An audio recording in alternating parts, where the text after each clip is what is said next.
For those of you who've been following the channel for a long time now, you know the Batman Arkham games are a huge part of what we do here. And a long while back, we had a bunch of concept art released online for a canceled Batman Arkham game that, from the looks of it, was going to take place after Arkham Knight. Damian Wayne was meant to be the main character that you play as in this game, but there was also maybe concept art of an older Bruce Wayne. I'm not sure if he would have been playable. There's concept art of some of the villains out there as well. You know, there's looks at a futuristic version of Poison Ivy. There's one of a female version of Black Mask. Even they had in there the Judge, or Two-Face as you might know him, and Gorilla Grodd was maybe going to be in the game. This would have been crazy. Earlier this year, we actually found out that Josh Keaton was meant to be the voice of Damian Wayne in this game, and he said on a live stream that apparently the game was canceled due to the leaks that had popped up. Now, a known insider who has a really good track record and definitely has good sources, Jason Schreier over at Bloomberg, ended up debunking that and said that the game was not canceled due to leaks, and he actually said that the game was canceled due to you guys watching the video right now not scrolling down and hitting the thumbs up button. So I mean, this is your fault, clearly. But all jokes aside, we really don't know why that game was canceled. But we did also just find out a couple of days ago now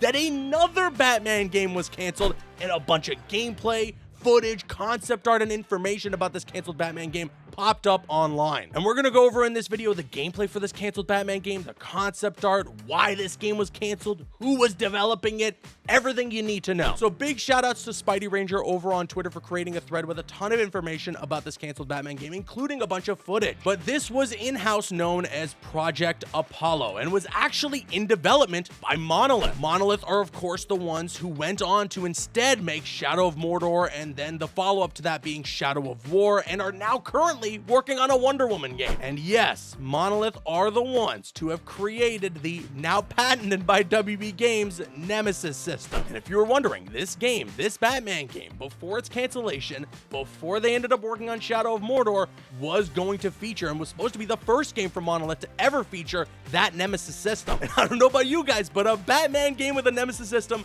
sounds awesome. But they're also working on a Wonder Woman game now with that same Nemesis system, and I'm incredibly hyped for it. The big thing, though, about this game is it was actually supposed to be a game that takes place within the Nolanverse of Batman movies. Now, whether or not it was a straight-up movie tie-in game, or whether or not it was supposed to be just an original Batman game that's set within that universe, we're not 100% sure. But this was definitely a game that was in development post The Dark Knight and was meant to come out at some point maybe between The Dark Knight and The Dark Knight Rises. And the gameplay looks kind of sick for a really rough demo for a canceled game. I mean, this is definitely very, very early stages of development, but from what I can tell, it looks like the city, just the colors, the art style in general, was drawing some inspiration from Batman Begins. For me personally, although I think that The Dark Knight is the better film, I just believe that Batman Begins is a better Batman movie. Like, again, don't get me wrong, The Dark Knight is just, it's a better film in general, but Batman Begins just feels more Batman. Gotham City just feels more Gotham. It doesn't feel like Chicago. And from just the short little snippets of gameplay that we got to see from this early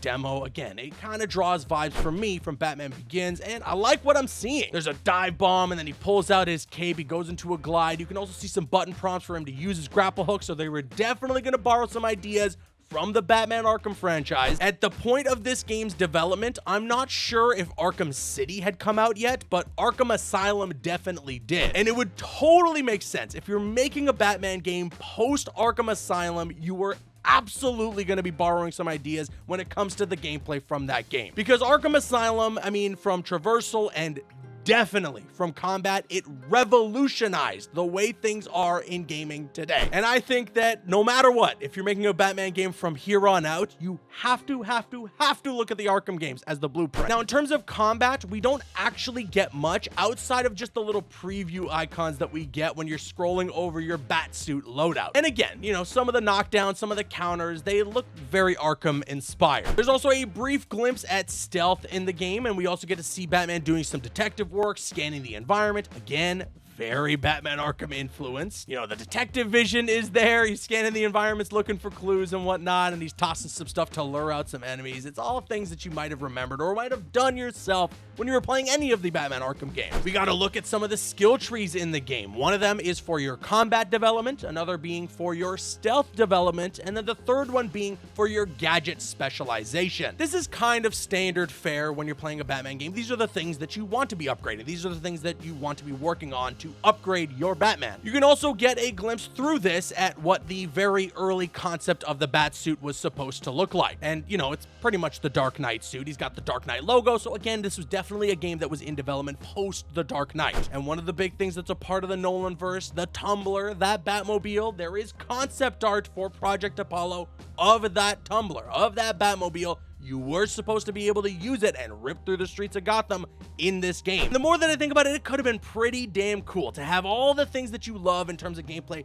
from the Batman Arkham franchise, but in the Nolanverse. This would have predated Batman Arkham Knight by quite a bit. This would have been the first Batman game that would have featured the Batmobile and you ripping through an open world with it. So it begs the question, why was this game canceled? Well, it turns out it might have been Christopher frickin' Nolan himself who was the one to axe the whole thing. Here's an excerpt from IGN's article about this canceled Batman game. Before it released the much-loved Middle-earth Shadow of Mordor in 2014, Warner Brothers' own studio Monolith worked on a game codenamed Project Apollo that was intended as a Nolanverse Batman game based on the version of the Caped Crusader played by Christian Bale. Liam Robertson of Did You Know Gaming has reported that director Christopher Nolan himself may have killed the game because he wanted to focus on The Dark Knight Rises, the third and final movie in his Batman movie trilogy. Now, Spidey Ranger, who ended up creating this original thread to showcase a ton of concept art and gameplay from this canceled Batman game,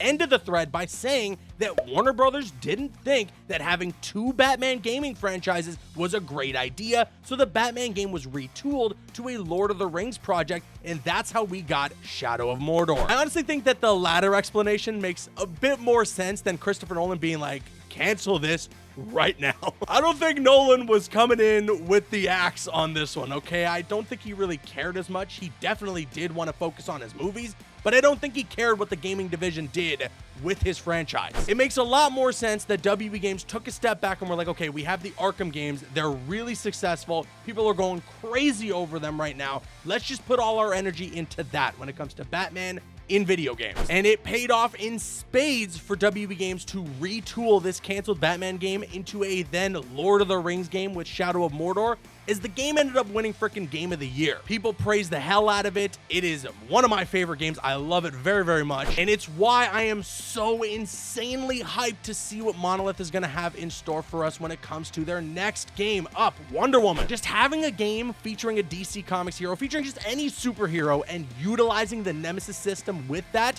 the potential is like infinite. And we have definitely gotten our fair share of Batman games already. I mean, we also just recently had Gotham Knights, another game that's set within the Batman universe of characters. Now, of course, we ventured a little further out with Suicide Squad Kill the Justice League. People didn't love that game. It did feature the entire Arkhamverse version of the Justice League, but people have been wanting to play as those other Justice League members. So a Wonder Woman game has been long, long overdue. And I think it's weird that there are some people out there that are pretending that they're incredibly outraged over the cancellation of this Batman game. It's like, guys, we got the Arkham games instead. We were kind of saved in a sense, you know? Yeah, it would have been cool to have the Arkham game mechanics, but set within a Nolanverse Batman game, but also it could have just been another in a long line of terrible, terrible movie tie-in games. And I think it's just all the much better that Monolith got to do their own thing. They got to have the creative freedom on the Lord of the Rings franchise and have something that was fresh and unique, rather than being handcuffed by what was already established in the Nolanverse. And now we get to see Monolith return to DC once again and jump into Wonder Woman. And I cannot wait to see what they got in store for us. And you already know I'll keep you locked on that game once we get some more updates for it. Just subscribe and turn on those notifications. And with that said,